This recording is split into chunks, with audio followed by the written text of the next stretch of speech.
El Teatre Modern acull Per terra de dracs, de Pep López, en la que ha estat la darrera representació infantil de la temporada.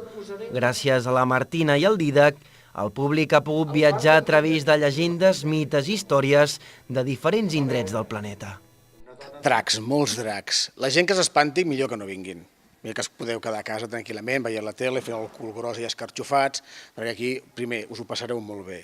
Jo sé que la gent que està escarxofada no li agrada passar-s'ho bé. Aquí us ho passareu bé. Segona, si us fan por els dracs, preneu-vos-ho en calma. Històries tradicionals, històries no tan tradicionals, altres d'autor, cançons, moltes cançons que estan prohibit cantar-les, ja us aviso ara, estaran prohibit cantar-les, i ja aviso que qui vingui s'ho passarà fatal. Aquest és l'objectiu. L'espectacle Per terra de dracs està adreçat al públic infantil amb l'objectiu que els més menuts s'ho passin bé aprenent gràcies a l'humor, les cançons i els contes curts, on s'uneixen els contes tradicionals i d'autor. Darrere, pares i mares, hi ha un petit missatge important. Primer, que hi ha tresors, hi ha secrets que es poden explicar, però hi ha alguns que s'haurien d'explicar.